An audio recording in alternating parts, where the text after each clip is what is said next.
আমরা অনেক কিছুর মাঝখানে একটা জিনিস আমরা হয়তো ভুলে গেছি যে এর আগের ম্যাচে আমরা দেখেছিলাম বাংলাদেশ অনেক বেশি এক্সট্রা দিয়েছিল। গতকালকে বাংলাদেশ এবং আফগানিস্তান একটা জিনিস খুব কম্পিটিটিভ জায়গায় ছিল, যেটা হচ্ছে এক্সট্রা দেয়াতে, যেটা হচ্ছে যে আফগানিস্তান মাত্র 2 রান এক্সট্রা দিয়েছে এবং বাংলাদেশ 3 রান এক্সট্রা দিয়েছে। সরি, আমি একটু উল্টা বললাম যে আফগানিস্তান 3 রান দিয়েছে, বাংলাদেশ 2 রান দিয়েছে।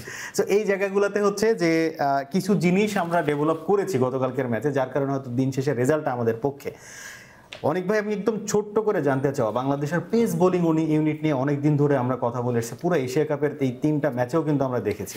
তো ওভারঅল যদি বোলিং কম্পারিজনে বলি, দুই দলের বোলিং কম্পারিজনের সাথে কিভাবে দেখছেন? ডেফিনেটলি বাংলাদেশের পেস অ্যাটাকটা ভালো ছিল গতকালকের তুলনায়, এবং আফগানিস্তানের পেস অ্যাটাকটা যে খারাপ ছিল নট লাইক দ্যাট, বাট সেটাকে নেগোসিয়েশন আমাদের ব্যাটসম্যানরা ভালো করেছেন, এবং আমাদের পেস বোলাররা যে লাইন অ্যান্ড লেন্থটা ফলো করে গেছেন, আমার কাছে জিনিসটা মনে হয়েছে খুবই ক্লাসিক।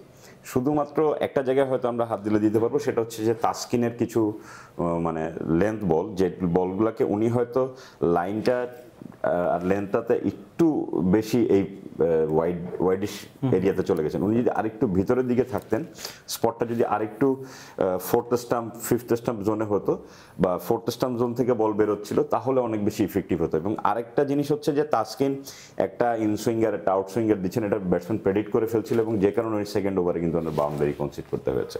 তো এই জিনিসগুলো হয়তো আরও ফাইন টিউনের জায়গাটা আসবে পেস ইউনিটে। গতকালকে no doubt not only Bangladesh, মানে ওয়ার্ল্ডের রিকগনাইজ প্রথম 5 জন পেসারের 2 জনই বাংলাদেশের, মোস্তাফিজ এবং তাসকিন, এটাতে কোনো ডাউট নেই, এবং ওনারা 2 জনই করেছেন।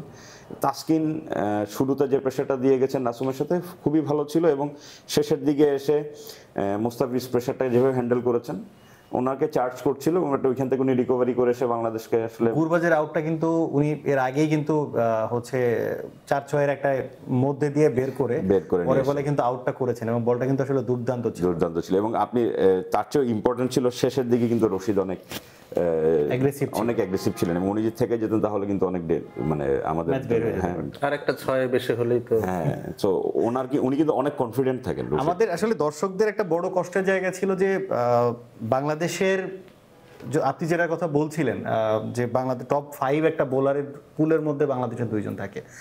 তো নূর আহমেদ যেখানে 6 মারছে 4 মারছে, এটার জায়গাটা আসলে হ্যাঁ আপনি বলতেই পারেন যে লোয়ার অর্ডার একটা ব্যাটসম্যান, ও হয়তো ব্যাট ঘুরাইছে, কিন্তু লোয়ার অর্ডার একটা ব্যাটসম্যান যে নূর আহমেদের যে ব্যাটিং স্টাইলে 6টা মারলো তাসকিনকে, এবং ওই সময় আসলে ওই জিনিসটাও কিন্তু বাংলাদেশের মানুষের মধ্যে মানে বুক কাঁপুনির একটা ব্যাপার ছিল।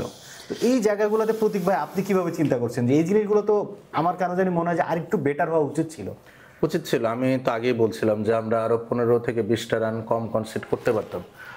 মুস্তাফিজুর রহমান যে রান আউটটা মিস করেছেন, রিশাদ হোসেন শুরুতে ইব্রাহিম জাদরানকে ড্রপ করেছেন, এবং রহমানুল্লাহ গুরবাজ সাইফ হাসানের প্রথম ওভারে একটা 6 মেরেছিলেন, সেখানে লং অফের ফিল্ডার কিছুটা সামনে গিয়েছিলেন, উনি যদি প্রপারলি বাউন্ডারি লাইনে থাকতেন সেটাও ক্যাচ হতে পারত। তো ইপস অ্যান্ড বাটস অনেক রয়েছে, মানে স্বস্তির কথা এটাই যে আমরা আসলে ম্যাচটা জিতেছি, এশিয়া কাপে রয়েছি। আফগানিস্তানের ফিল্ডিং অ্যাসপেক্টে দেখলো আবার ওদিক থেকে আমাদের 15-20 রান কিছুটা কম আসে। সাইফ হাসানের ক্যাচ যদি তারা শুরুতে নিতে পারতেন, তানজিদ হাসান তামিমের শটটা কিপারের স্লিপের মাঝখান দিয়ে না গেলে, খেলায় এরকম থাকবে। যেটা করার যে আমরা ম্যাচটা জিতেছি, এখন আমাদেরকে অপেক্ষা করতে হবে পরের ম্যাচের ফলাফলের জন্য। আর আমাদের এই ম্যাচে যা ভুল ত্রুটি ছিল সেটা রেকটিফাই করে যদি আমরা সুযোগ পাই এশিয়া কাপে পরের রাউন্ডে ম্যাচ খেলার, সেখানে খেললে হয়তো ইন্ডিয়া এবং পাকিস্তানের মতো প্রতিপক্ষের বিরুদ্ধে খেলতে হবে। সেখানে যদি আমরা কম্পিটিটিভ হতে চাই, আমি কিন্তু এই কথাটা বারে বারে বলি যে যদি কম্পিটিটিভ হতে চাই, আমি কিন্তু জয়ের কথা বলছি না, হার জিত পরের কথা। বিষয়টা হচ্ছে আপনি কেমনভাবে খেলছেন, আপনার বডি ল্যাঙ্গুয়েজ কেমন থাকছে, আপনার অ্যাপ্রোচটা কী থাকছে, আপনার এক্সিকিউশন কত % হচ্ছে, এটা প্রপারলি হলেই কিন্তু আমরা সাপোর্টার হিসেবে অনেকটুকু স্বস্তি পাই যারা ক্রিকেট বুঝি। তো সেই ক্ষেত্রে যদি বাংলাদেশ আরো বেশি কম্পিটিটিভ হতে চায়, তাদের এই ভুল ত্রুটিগুলো রেকটিফাই করে যতটুকু সম্ভব এক্সিকিউশনের অ্যাসপেক্টে আসতে হবে। আমি দুইজনের কাছে শর্টার ভার্সনে জানতে চাই, অ্যাজ এ ক্যাপ্টেন লিটন দাসকে কিভাবে রেট করছেন? প্রতীক ভাই আগে শুনতে চাই। 10-এ 6। প্রবলেমসের কথা জানতে চাই খুব শর্টে। প্রবলেমসের কথা জানতে গেলে ওনাকে আমি আরেকটু প্রোঅ্যাক্টিভ হতে এক্সপেক্ট করি, লাইক অ্যাজ যখন স্পিনাররা বোলিংয়ে থাকেন উনি একদমই ভোকাল না, কথাবার্তা খুব কম শুনতে পারে, একটু এনকারেজিং কথাবার্তা বললে কিন্তু বোলাররা সাহস পায়। নুরুল হাসান সোহান যেমনটা করে থাকেন, কথাবার্তা বলে থাকেন। আর অ্যাঙ্গার ম্যানেজমেন্টের আমার মনে হয় ওনার একটু বেটার হওয়া উচিত। ওনার শুধু টিম ম্যানেজমেন্টের সাথে না, আপনি মিডিয়ার সাথে কথাবার্তা বলার ক্ষেত্রে দেখেন কথাবার্তা আমার মনে হয় ওনার আর একটু সফটলি স্পোকেন হওয়া উচিত। কারণ আপনি যদি সফটলি স্পোকেন হন, আপনার অ্যাপটিটিউড বলেন, কেরিয়ার বলেন, এগুলো আর ফার্দারই গ্রো করবে, কমবে না।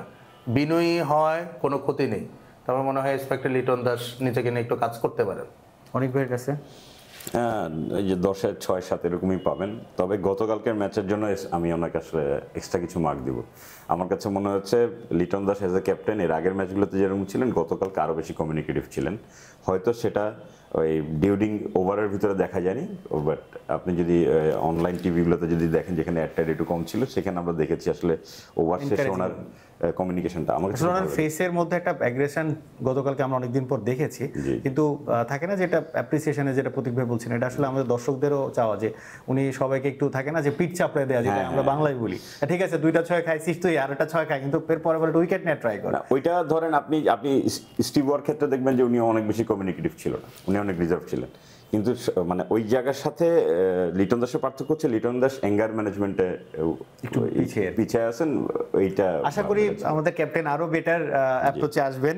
এবং আপনাদের আলোচনার শেষে আমি যেটা বলতে চাই, বাংলাদেশের অনেক কিছু ডিপেন্ড করছে শ্রীলঙ্কা এবং আফগানিস্তানের ম্যাচে। আশা করি বাংলাদেশ এই ম্যাচটা জিতুক, মানে পরের রাউন্ডে যাক, শ্রীলঙ্কা হোক আর আফগানিস্তান হোক, যে ক্যালকুলেশন হোক না কেন, বাংলাদেশ পরের ম্যাচে এই আশাবাদ ব্যক্ত করি।